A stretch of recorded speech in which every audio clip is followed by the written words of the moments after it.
Well, folks, thanks for showing up for another night. I want to thank Helga Morrow. She was here last week. Great show, great turnout over at the Blue Millennium. Really, really good time. I really want to thank Helga. She's safely back up in Sedona.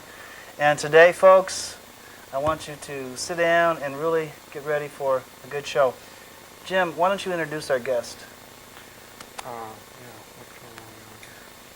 Just look right here. All right, there we are. Hi. We have a really excellent opportunity to visit with a really good friend of mine this evening, Bob Dean. Bob is one of the more noted UFO researchers here in Tucson, in the United States, and probably even internationally. Bob's been a researcher in the field for about 40 years. He comes from a military background. He's was a retired command sergeant major from the Army. He was involved in military intelligence in Southeast Asia. He was affiliated with the SHAPE headquarters in NATO back in the early 60s. He had top secret security clearance. Bob had access to documents and information on UFOs that is truly astounding.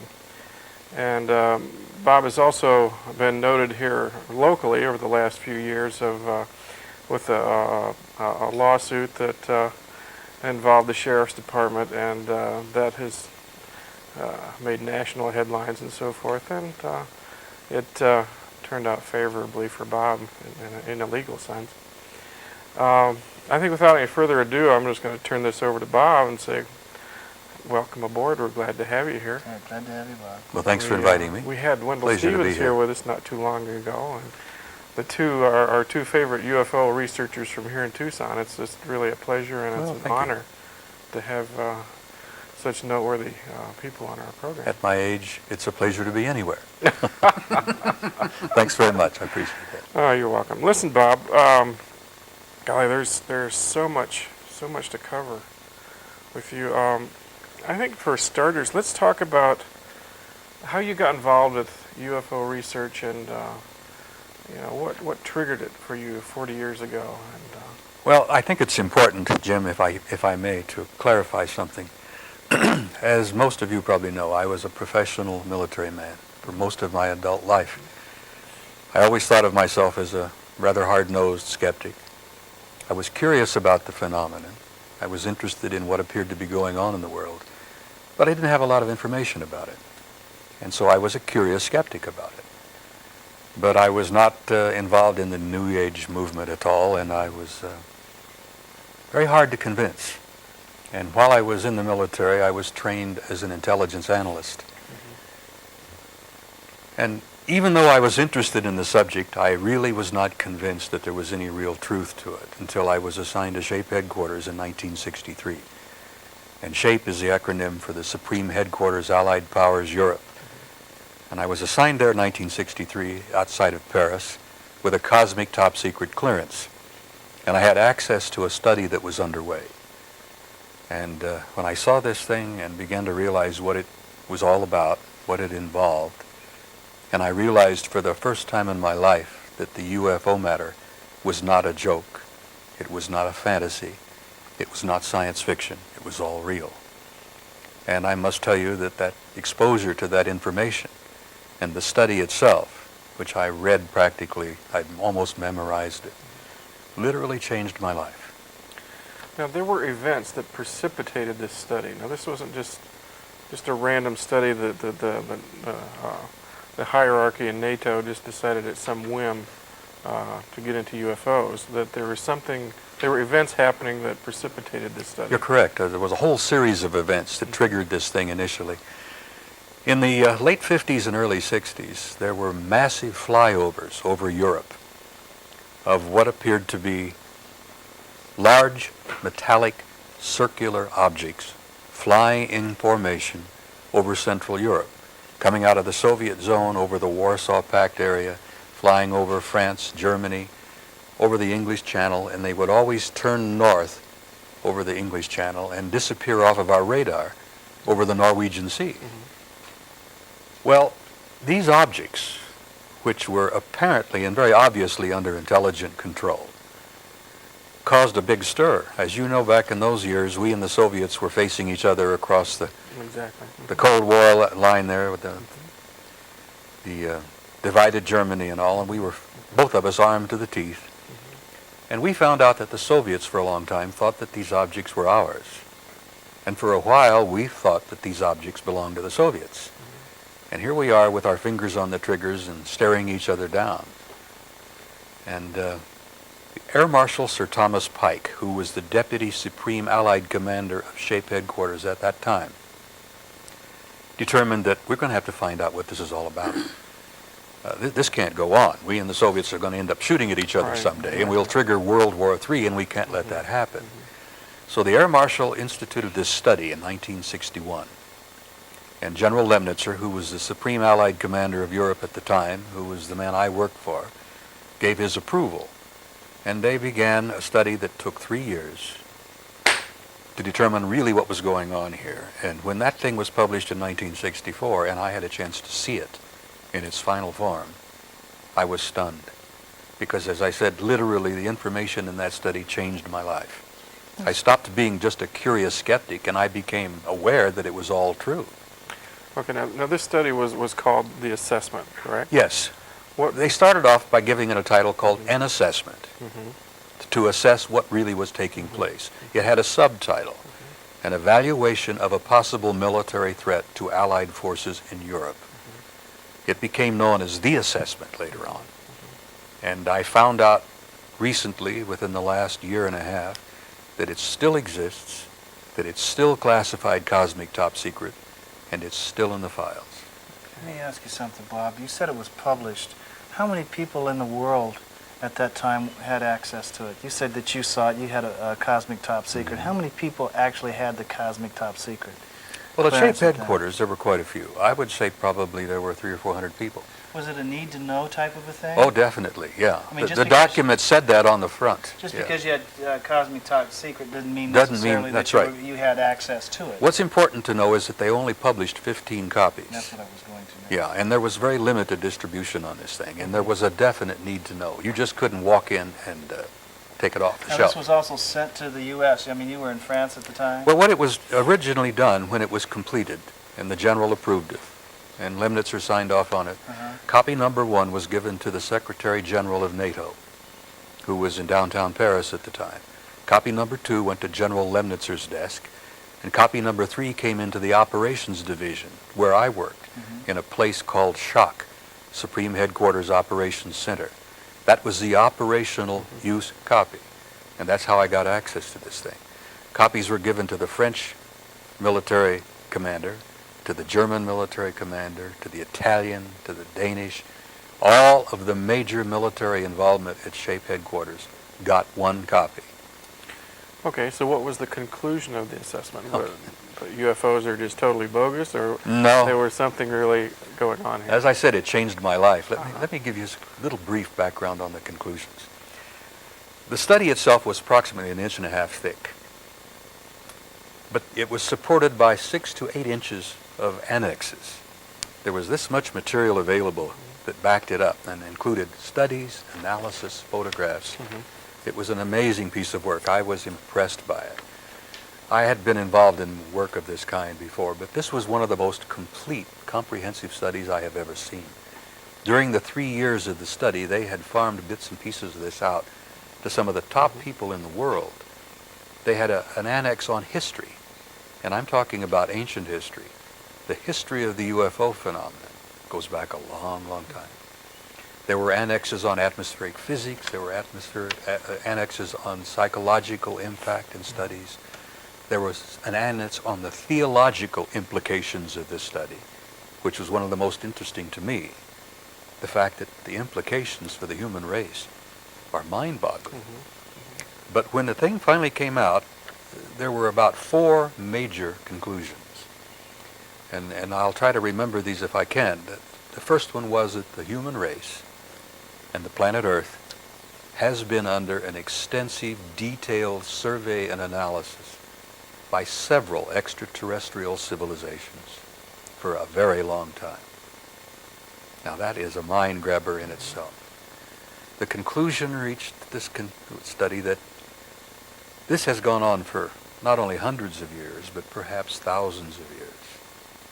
And remember I said several extraterrestrial, high technology civilizations. The conclusion stated that there appeared to be some kind of a program or a process taking place. It was developing. We had studied it for a long time. We'd looked at it in great detail, and it was very apparent to the experts that something was happening here that was a planned, developing kind of process. Now, where that was going to lead and what the eventual outcome would be, they didn't know. But we're dealing with extremely advanced, high technology, extraterrestrial civilizations. There were two other major conclusions that are kind of interesting. One is that they concluded that there was no military threat involved, which was the primary reason the study was established in 1961. It was a military study to begin with. Exactly. Right? They concluded that there was no military threat involved because if there had been, it would have all been over. The degree of technology that was demonstrated was so far beyond anything we had that if there had been malevolence or hostility, would have all been over. So they concluded there was not a military threat. And the other piece that intrigued me is that there were 4 separate groups involved in this survey. And the exciting part of it that I've never been able to walk away from, and the generals themselves were very upset about this, is that one of the 4 civilizations looked exactly like we do.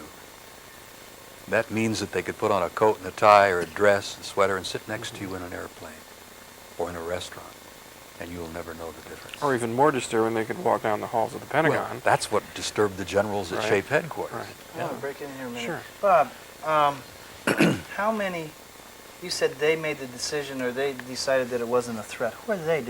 Once the assessment was formed, did the generals or the presidents get together with a certain amount of NATO members, the highest form, and talk about this and say, what are we going to do? We've got to keep this under... Where was this decision made, or was it the United States that made this decision? No. The conclusions of this particular study were made by the Supreme Allied Commanders themselves at SHAPE headquarters. Now, at the time, we had an American general in charge, General Lyman Lemnitzer. The British had an air marshal who was the deputy Supreme Allied Commander. Every major member of NATO at that time that was involved with military alliance had their top people involved. Once the conclusions were reached, once the study was completed, they sat down and analyzed what they had. And they made the conclusion that there was no military threat involved. And this was all real, and it was all serious, and something was happening. And then they made their report to the Secretary General of NATO. Okay. Did that, like say, for instance, Colin Powell was in charge of it. This is why did he have to go, could he, the Lemnitzer, could he make that decision right there without conferring to anybody else? He had that much power to hold it within that group. He did not have to go back and tell the President or anybody else in the United States. General Lemnitzer, with the Supreme Allied Commander of Europe, his primary responsibility was to the Secretary General of NATO. We had made those commitments when we began a part of it, became a part of it. So General Lemnitzer's primary avenue of reporting was through the Secretary General. Now, every major military headquarters had one of these copies, and it stirred up our military people, the Americans. Every major involvement there had its own little headquarters group. Now, the Americans knew all about this study, and I'm convinced that this information was shared with Washington. There's no doubt in my mind that the conclusions of the assessment were shared with Washington, with the Pentagon, with the Department of Defense, and all the rest of it. But we need to make the distinction here that this was strictly a NATO document. This was not a CIA document. That's correct. It was not an NSA document, and we can assume that the NSA or the CIA has their own assessment, has their own investigation into this and so forth, comparable to the NATO study. Well, we don't really assume that anymore. We know. We know. We know that as far back as 1947, 1949, our military people had reached almost the same identical conclusions. But that report was classified well above top secret. And if you know the history of it, the Chief of Staff of the Air Force, Hoyt Vandenberg, refused to let that information out. Did the NATO assessment have extracts or anything from CIA documents? Not that I remember. There was no trade-off between... It was basically an in-house study that they had done themselves, Right. which made it so unique, because the study encompassed everything that the NATO military people were responsible for, from northern Norway clear down to the south, Greece and Turkey. The entire North Atlantic Treaty Organization military alliance was covered in this evaluation. Bob, there's a couple of things we haven't covered here. You're doing a good job so far, but one, we don't know what a cosmic top secret clearance is. Can you explain that first? Well, at the time, yeah, I'll try. At the time, cosmic top secret was a strictly NATO classification. It was the highest level of classification you could have in NATO. Now, at that time, the United States did not have a classification labeled cosmic. Now, I have been told, and I know for a fact, that we ourselves have now included the cosmic level on much of our own studies, on much of our own security clearances. For example, there is a cosmic level at executive level, which means that the president is involved in this. So you will find that if you really start digging into American security clearances, that we now have our own cosmic level. But at the time, this was the strictly NATO. Okay. Now, the other thing that I think is important is to really establish how well equipped was NATO, or the people who did the assessment, how well prepared were they to be able to do this, to try to bring this document together so we can decide just, obviously it was very well done. But the question is... Excellent piece of work, Roger. We were well prepared. Some of the top experts in their own special fields in Europe were brought into this thing. They'd gone to Tübingen University in Germany and got some of the world's foremost theologians to come up with an annex of their own about the impact of this kind of study, this kind of information. What are the implications for the human race? They had sociologists, psychologists, scientists, chemists, biologists. They had gone some of the top people in the world, both at Oxford, Cambridge, the Sorbonne, and some of the top universities in Germany and Italy. So some of the names that I have in some of my notes represent some of the top people in their specific fields in the world. Now, in light of that, then there's two other questions that come up, I think, that would be logical. One would deal with future events that might impact, that might be elicited from information that would be given or that would be acquired, and how that might impact us. And number two, and that would include earth changes, things of that nature, landings, etc. But there's another area there that, let's say that I'll hold off on that. Just let's deal with this one. Okay. Specifically, what do you want me to do? Okay. In other words, did they come, as with some of our abductee or people who have in contact, that many of them have been shown things about earth changes and other things to take place on the planet. Was there some type of program or an elicitation of what our immediate future might be that they came to? I don't remember that this was a major part of the study. It appeared to me from going through it several times that one of the major purposes of their contact, their flyovers, their landings, their abductions, was a gentle, subtle, kind of slow educational process to make us aware that, first of all, we're not alone, that secondly, we are probably a part of an infinite community of life out there, and that they appeared to be concerned enough with this initial contact to sort of try to gently bring us to the point that, hey, think about it, fellas. Because there was an abduction of a Danish farmer, for example. He was taken for a ride in a ship. Excited, the old man, had a ball. He came back babbling and excited and bubbling. There was an attempted abduction of an Italian Air Force sergeant. There were contacts taking place all over the NATO-shaped area of responsibility. And they were all benevolent, they were all benign, and every case the contacts were made by human beings. Never, in any of the reports that I had seen, was there any overt contact with the little gray guys. Every abduction, every invitation to come for a ride were with human beings. The Danish farmer was invited aboard. It was a dinner time. He was sitting down having dinner with his wife, and I heard this commotion going on in his pasture. The old man went out, and I visualized him with his napkin around his neck and his fork in his hand. Yeah. And this thing lands in his cow pasture, and two perfectly human beings get out of the ship, wave, raise their hands, smile at him, and speak to him in perfect Danish, and invite him aboard. The old codger was delighted. He goes up the ramp, and the ship takes off, and they took him for about an hour.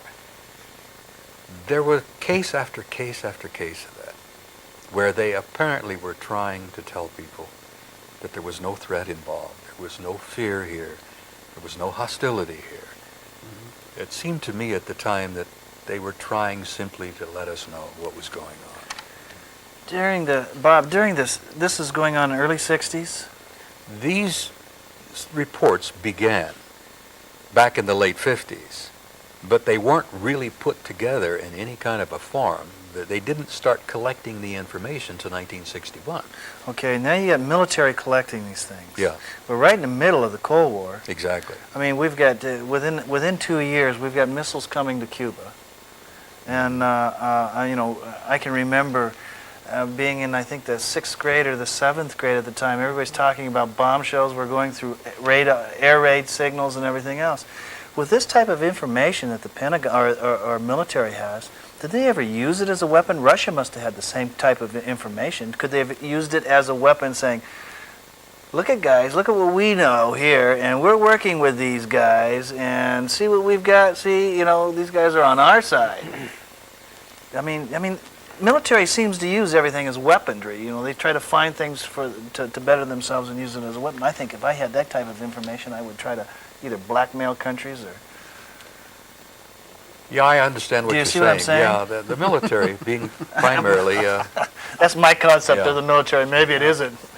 Well, what was so interesting about this information is that we found, as we developed some of the facts, that the Russians knew almost as much about it as we did, because the same number of things were going on in the Soviet Union. Once we decided that, you know, first of all, that this was not a Soviet military thing, and then we wanted them to understand that it was not ours, we established a line of communications with the Russians. Through the Warsaw Pact, the West Germans and the East Germans started to talk to each other. And that was the first attempt that I know of to establish an open, regular, hot line between their side and our side. And we found out that the West Germans had opened this through the Stasi to the East German military. Because even though the East Germans were communist and the West Germans were democratic, they were still Germans. They still felt a unity there, and they still talked to each other.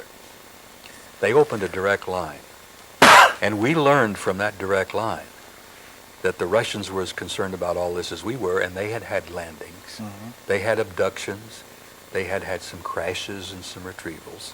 It began to come out in the early 60s that this was not simply happening to us. It was happening everywhere. So there was a parity between Exactly. both world powers. And what was going on. I don't think you could have used it for any kind of a military purpose like that, because we really didn't know what the hell was going on.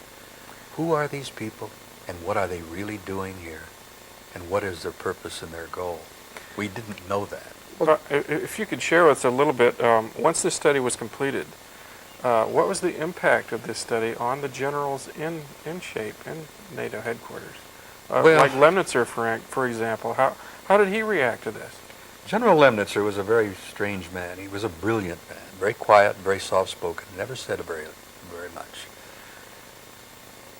I saw him one day standing in the parking lot looking up. We had a number of cases where we had objects hovering over SHAPE headquarters. There was one case where there were 300 or 400 people standing out at the lunch hour watching an enormous cigar-shaped object hovering over SHAPE headquarters for about 30 minutes.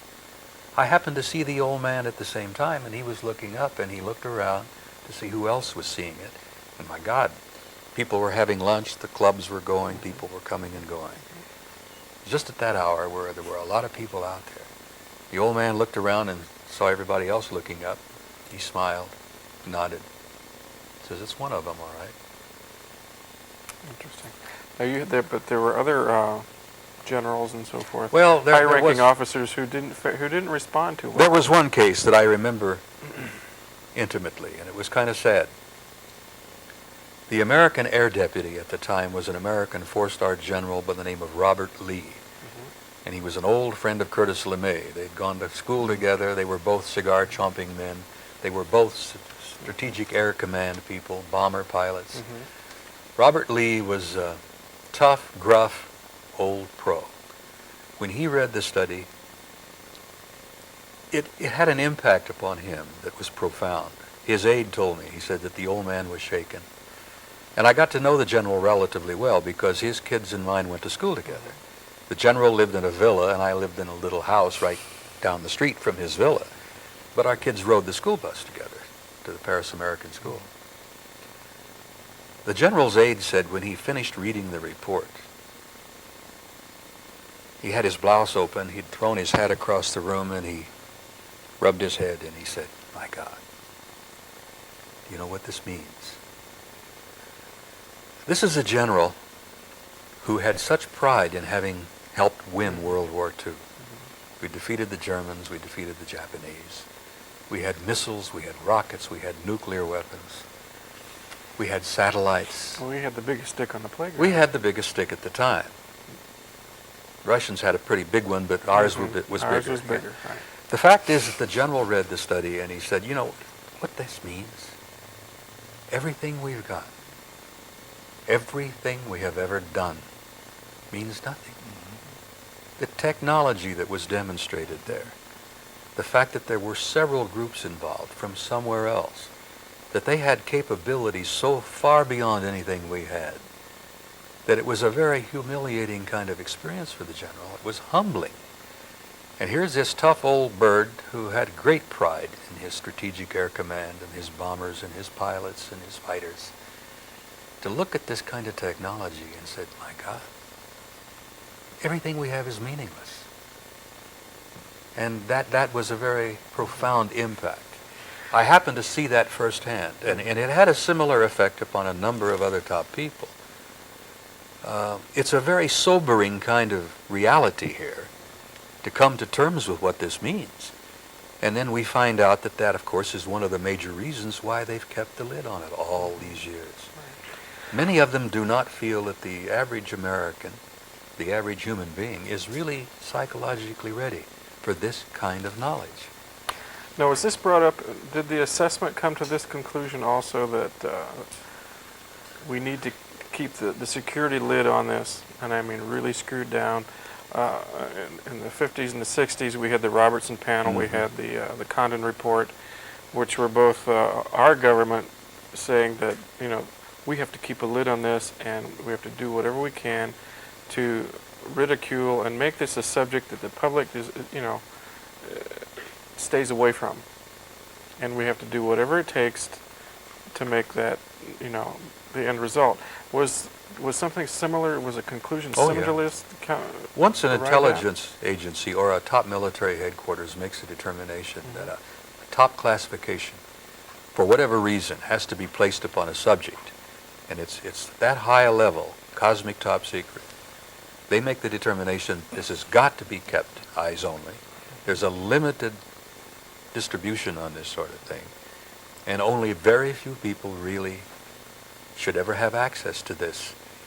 And there's another point I wish to make, if I may, is that I want people to understand something. I have not lightly begun to violate my security oath in this matter.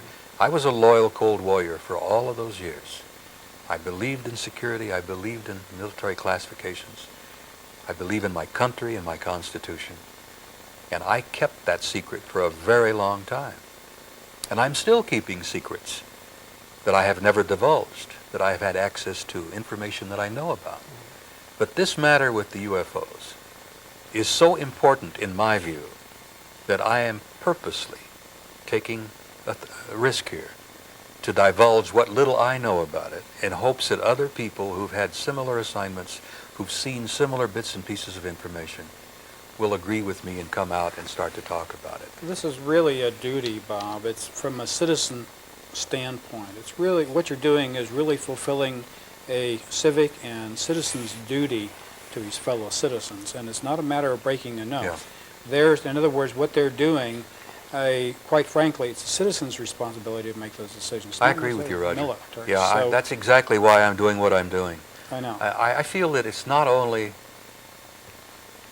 the American voter's right to know, because he's paying the bills, Yes. but he has a need to know, because the implications of the reality of what we're talking about here is earth-shaking and mind-boggling. And one of the things I wish to stress here in this discussion is that I'm going to be talking about things tomorrow night Yes. that I think are matters of great importance to people. And if I'm still walking around tomorrow night and still healthy, I'm going to share some information that I've never shared before. Yeah, there's going to be a lot of stuff tomorrow night. And also, you have, isn't there something going on tomorrow at the library? Yeah, it's a MUFON meeting. There's a MUFON meeting, which I am chair of tomorrow. This is a quarterly. It's a quarterly MUFON meeting, Mutual UFO Network. And that's in the main library at one of the downstairs meeting rooms from 1 to 4. And that's free, there's no charge. And that's free, there's no Free to the charge. public, Matter of right. fact, we even serve coffee and sweet rolls. One thing I think we need to stress is that a lot of people think, well, it's just for MUFON members, and No, it's no. not. That's not true. It's open to the open public. to the Yeah. entire public. As a matter of fact, 3/4 of the people who attend are not MUFON members. Yeah, that's fine. And I'm just going to cut in real quick on this. Can you pick this up, Mark? This is going to be held tomorrow evening 7 o'clock at the Holodome. at the Holodome, right? And that's Holiday on the- Inn. Holiday Inn off of Palo Verde over there by That's the correct, by the uh-huh. swap meet. And what time is it? 7 to 10 o'clock. 7. And there is a charge. charge. Yeah. So if you, Bob isn't telling all tonight, so please, if you really want to hear some interesting stuff and being able to ask Bob some questions yourself, be sure to contact us here at UFOAZ, or well, you're not going to have much time to contact us. Just be out there at the Holodome. Yeah. Or if you need more information, come down to the main library and ask Bob there. Exactly. Okay, now I'm going to jump in here. No real quick. fair. No, you can have it after I do. We had Jerry Schultz on a program a couple weeks ago. Right. And he mentioned you and talked about the SHAPE report and some of the things that you said. And he said that you had named that there were 4 primary aliens that the SHAPE had named or had come in contact. Is that correct? He said one that looked like us and that could walk in. We mentioned that earlier. What were the other 3? Did they look like us? Are they the same type of thing that John Lear is talking about that's working hand in hand with the government, or do you know anything The about study did not get into great detail because it had to make its conclusions based upon the specific evidence it had. But it concluded that out of the 4, one group were typically human, perfect humans, just like us. You'd never know the difference. One group was described as being very much like some of the little grays we've seen. During the crash in northern Germany, when they retrieved 12 small bodies from a 30-meter disk that crashed in northern Germany, all of the 12 little bodies were little gray fellows. But the conclusions that the NATO study reached were very much like the conclusions that our own Defense Department people had reached, is that the little gray guys may not be entities in their own right. They appeared to be clones of some kind. Like a plant life? Well, they were all identical, absolutely identical. When they were doing the autopsies on these little guys, I mean, they couldn't find any differences in them. More like biological. They're like robots laboratory or, products. Yeah, or They're- androids. clone off a plant. that they're biological androids, that they are all clone products. And there have been other researchers who've come to that same conclusion. That way they'd be disposable in a sense. Well, you write them off. Yeah, right. When we had the retrieval at Kingman some years ago, and they took the living one and the other bodies up to Nellis, it worried the Air Force for a long time because they kept thinking that they were going to come back for their guys. Right. Well, they weren't coming back. They simply wrote them off. And we kept one of them alive up there for a couple of years. Nobody came back for him. Well, was that particular crash, was that the same one that took place in Spitsbergen? No. That's not. No, another separate entirely. And this crash was what year around? This was in the Baltic area, northern Germany, about 1961. So The what- year of the study, the year that the study began. Okay. A So were the- 30-meter disc crashed in northern Germany, about a half a mile from the Baltic Sea. And the disc was not destroyed. Right. The British Army, an engineer battalion, the British Army was able to take it apart in pieces like wedges cut from a pie, Right. and they put those pieces on lowboys and hauled them away. So they definitely acquired technology. Oh, they got a lot. technology. Of course, Yes. they got a lot of technology they didn't know what to do with.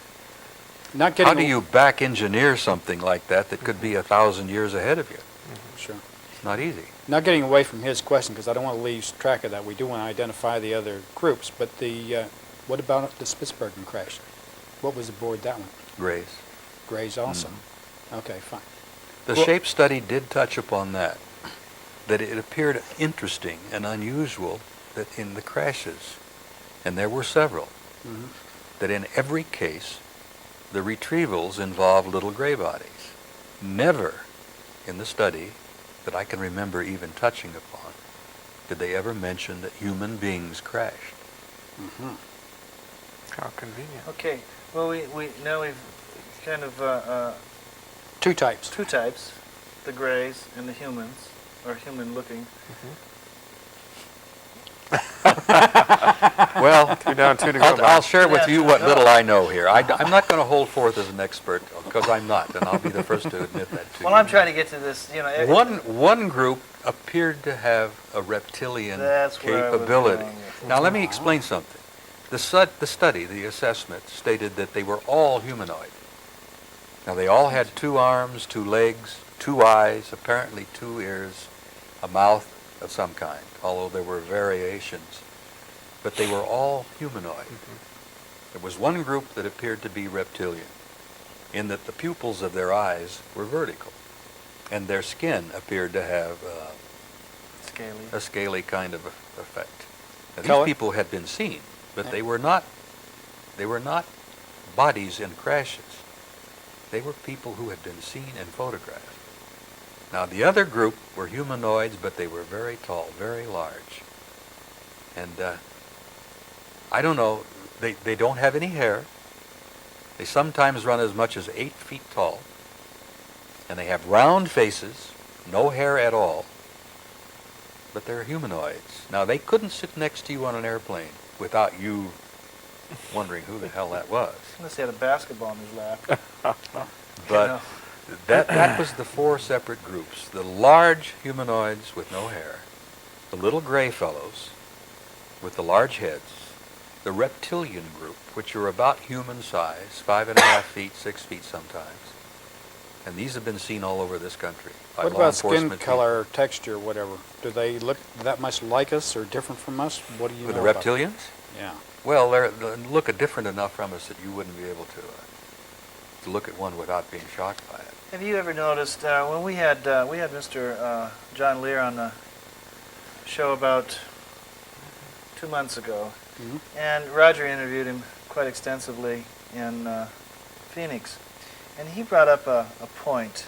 He said that the government is working with a series of different aliens, and he about mentioned the same types that you've mentioned, other than there was one group that was so, I don't want to say ugly but so terrible looking that the people had to be, that worked with these entities had to be they had to be, what did he say? You had to be very carefully conditioned to Conditioned. They had to accept show it. them for a couple of days and then pull them back, Right. and then 3 more days, and then back and forth. Did you ever hear of that or run across anything? I'm sure, certainly it's not out of the realm, but it's... I have, as I've mentioned earlier, spent the last 30 years of my life digging deeply into this subject. And most of the information that I feel that I've learned, come up with, has been the result of studies I've made since I retired.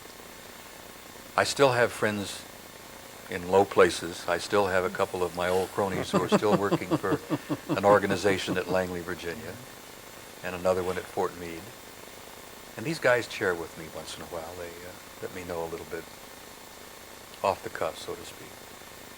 I'm told that there is now well over a dozen separate groups out there, and that there is indeed a program underway to condition people to not only deal with facing these people, accepting them, but just the idea that we're not alone. And you look around the country and you look at some of the ads that appear in the magazines and some of the ads that are on television. The little beer ad, was it the Miller beer ad of the little Grays dancing with beer cans? Well, yeah, but not only that. Have you seen that Deep Star 9? No, It's that offshoot of I'm aware of okay. the scenario. But what they really tried to do more than what I've been noticing on that is they show about 15 or 20 during the course of the show different alien type. I mean, some grotesque. I'm sure they probably think I was grotesque too. But I mean, looking so. Agreed. Oh, Roger, I was going to save that for you later. But, maybe that is a form of conditioning because all of a sudden that's come in and you see all of these types. And if you're watching it on something that isn't offensive, maybe it's a way of just bringing you gradually. If you can be educated in a non-threatening kind of way, Sure. I'm convinced that our government at some level is indeed doing that. Now, my personal view is they're not doing enough of it fast enough. I think that people need to be told some basic facts.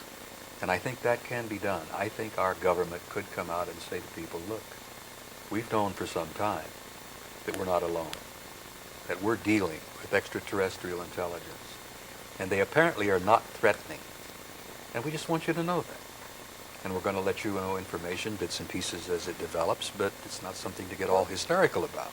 The fact that they're already dealing with them Yeah. at some of the facilities would be more reasonable to say that we can tell you firsthand that they're friendly. That we've had an ongoing relationship Yes. with at least one or two groups for some time.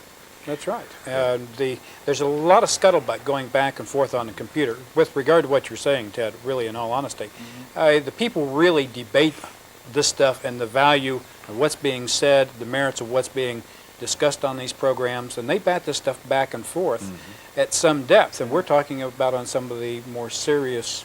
Much of it is on a networks. subliminal level. That's interesting to me That's true, because too. these magazine ads, you'll pick one up, and there was one that was advertising discs, CDs, and I saw these 3 or 4 little golden discs flying through a neighborhood down the street, and I can't remember exactly what the lead line was on, but this is a subtle kind of way to tell people.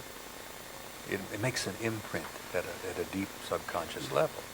One of the areas that I wanted to go into, and I didn't go, you set it up very nicely after I asked the question, but then I didn't get a chance to follow quickly. The Fatima prophecy that the Pope supposedly has in the access, were they able to access and look at that? Well, Roger, that's one of the reasons why this is such a sensitive area. It became quite apparent, and this annex in the assessment touched upon that, the religious implications, the shock, what it's going to do to organized churches on this planet. Now, I must tell you, and this is one of the things that I'm very strongly working with, right? I'm very deeply concerned about this, the impact on people. The true knowledge of what this is all about, what's been going on for a very long time, this intimate interrelationship we've been having with extraterrestrial intelligence for God knows how many thousands of years, is going to have an impact on organized religion Yes, it will. on this planet. And I'm not talking about just Christianity. I'm talking about every major religion on the planet.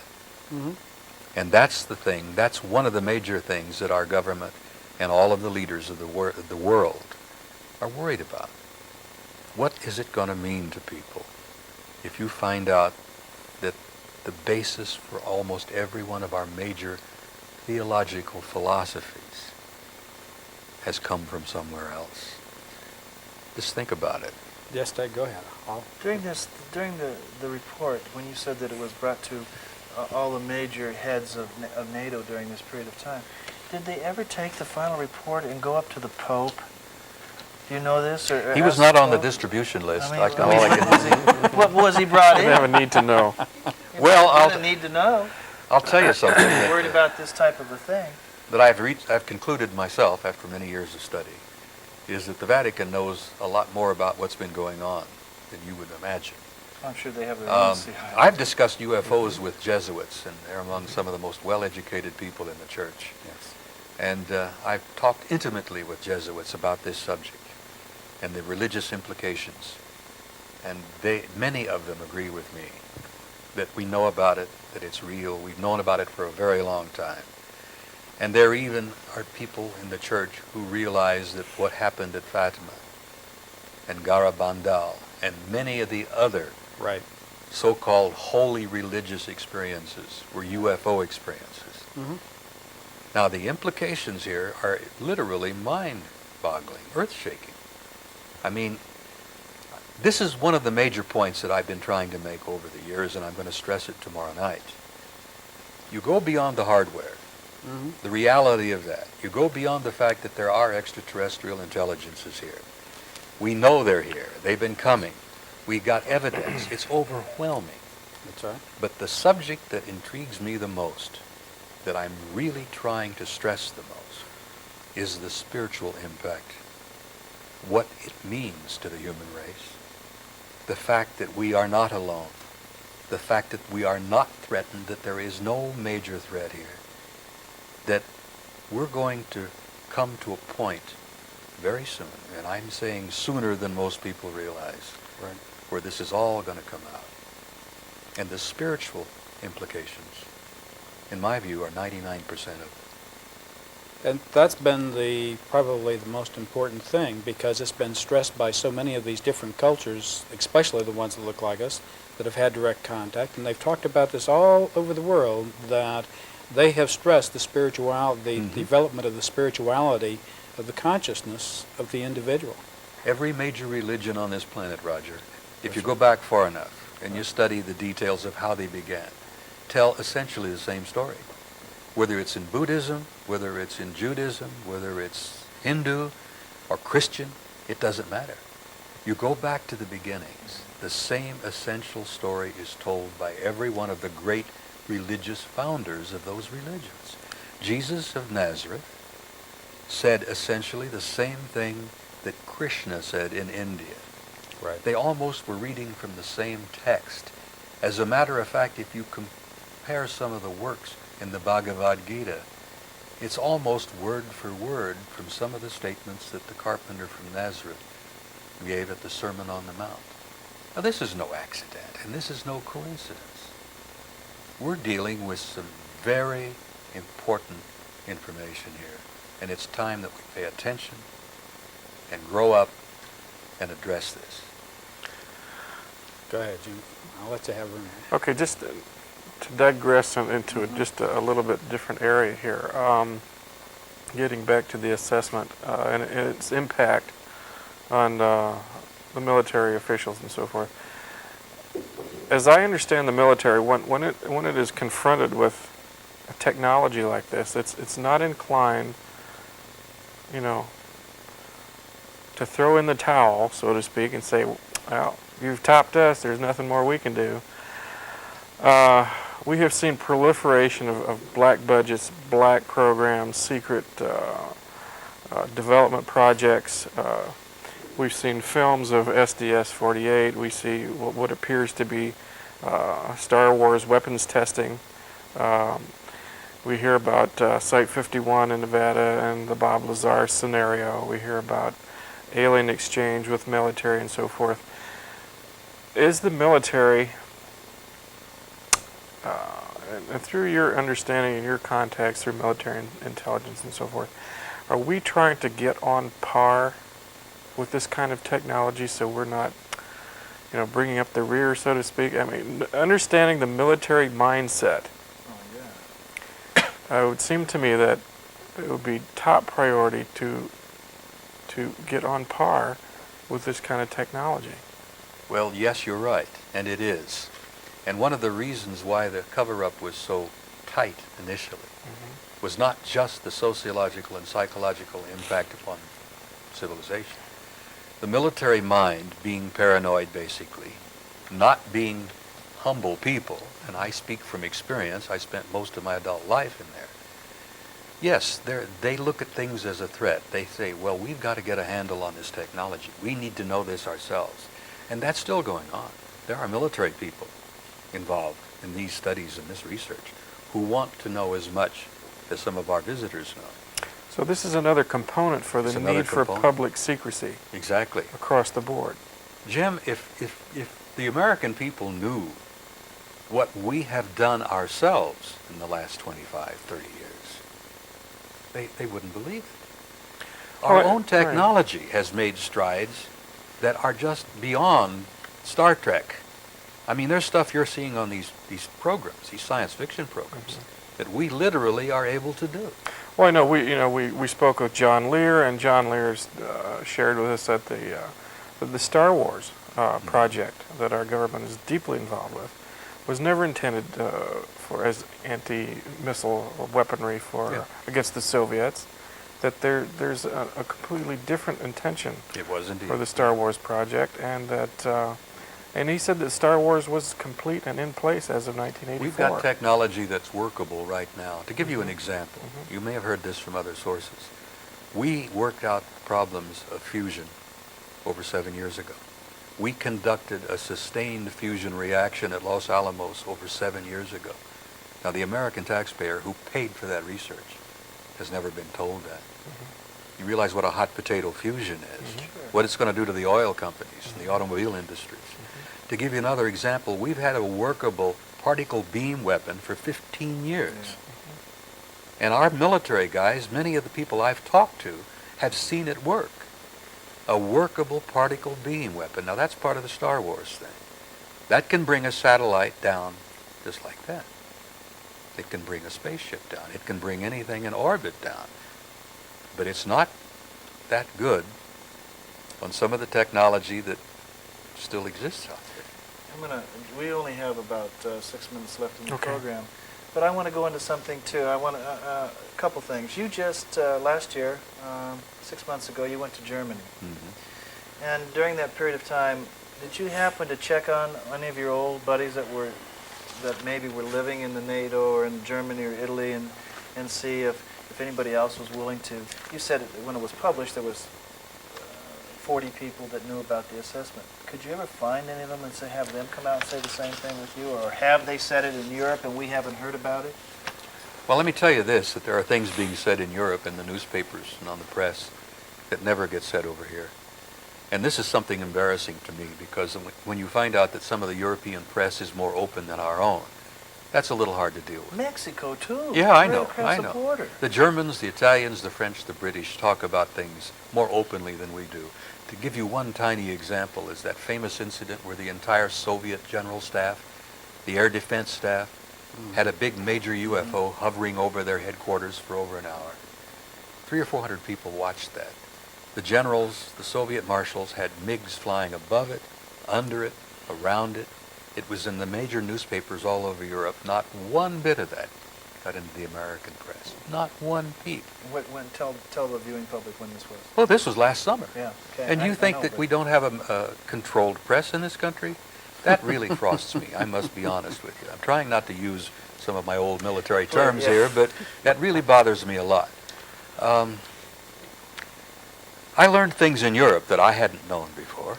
There were people, I've been putting together a network of experts, researchers, people that I trust over the years. And we're sharing information with each other now. And we're all prepared to come together and help the government, if it really wants to be helped, get some of this information out in a very gentle, controlled, non-threatening way. Well, we're trying to do that here at UFOAZ. I know, That's what I we're all know. about. I'm going to jump in before time runs out.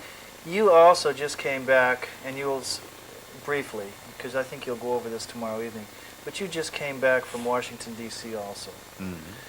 Why did you go, and what was the outcome? Did you meet some people that are interested in what you're doing and what's going on? Can you say a little bit about that? Just a little, yeah. We've all been fascinated by what this so-called synchronicity going on in the world, about the fact that things happen in strange ways. Right. I spent a week with Tim Good in London, who's a researcher and a writer that I respect. He's written one of the finest Right. books I've ever read, Above Top Secret. Right. And Tim gave me a connection, a number and a name and a phone number with an American, highly placed American in Washington, D.C. And so I made the trip to Washington last month and had one of the most interesting meetings I've ever had on this subject with a person who is highly placed in the United States Senate, who is interested in getting a handle on the black budget expenses in this country. And he says that the senators on the Appropriations Committee know that there are abuses, that we're spending $50 billion a year of money that is totally uncontrolled by people who are totally unaccountable to Congress, that nobody has any oversight on this matter, and the Senate Appropriations Committee is going to try to lift the lid on this thing. And he mentioned Site 51, Groom Lake. He mentioned the Department of Energy. He mentioned EG&G. He mentioned the, what's the security people? Wackenhut International. He mentioned them all. Yeah, he didn't mention UFOAZ. With the And this connection, Wait this till he individual, finds out. and I kind of hit it off. We trusted each other. We seemed to be able to talk with each other. I've offered my assistance to him, and he's offered his assistance to me. And we're going to try to work together on this thing. And I expect him to show up out here probably in the next week or 10 days. One more, and then you guys can jump in with the time that we have. There are UFOAZs being shown in 7 different states now in different times, and there are many people that are copying this show, and we're getting word from all over the United States and Puerto Rico and some areas that people are constantly watching our show and wanting more about it. Is there, you as a retired from the military, can you tell the people that some of the other retirees that are out there, is there anything that you could tell them or say to them that you know, you and I talked to a gentleman just the other day about something like this, and is there something that you could say? Well, is there I anything must- you can't say? Or? I'll tell you this. It's a personal matter. Sure it And is. I'm not urging anyone to take chances. Mhm. I don't want people to do anything that would be threatening to their retirement, if they're still active, and many of them still are. I don't want them to threaten their career or their families. But I'm convinced that togetherness, number of us working together, we're going to be safer. And the more professional retirees and people who are still active, and you know we got 11 astronauts who are now willing to speak about this matter. That's what you're saying. All they ask is that they are protected and that they're not charged and they don't lose their careers and their pensions. 11 American astronauts. We have 4 cosmonauts, Soviet cosmonauts who are willing to talk, including a 3-star general. So I would say to the guys out there, the retirees, come out and we'll do it together. Let's get together. Let's share the information together. Let's go public together. And I think in that kind of grouping, there's safety and security. If you try to do it all by yourself, there is a risk. But you come out, I don't believe, and I'm taking a chance on this one, I don't believe the government is willing to go to court and have us and them plastered across all of the headlines to take me as an individual to task for violating my security oath. If I've got 15 and 20 other guys out there who are willing to do the same thing, they can't sue us all. They can't find jails for all of us. My God, man, we're talking about thousands of people. Maybe you can answer the question tomorrow at the program. But we're at a point where we recognize the spirituality and awareness of these individuals and very benevolent in their behavior. But why the government with the negative aspects? And so perhaps you can identify or Just answer this after a minute. We're about ready to close. Bob will answer that.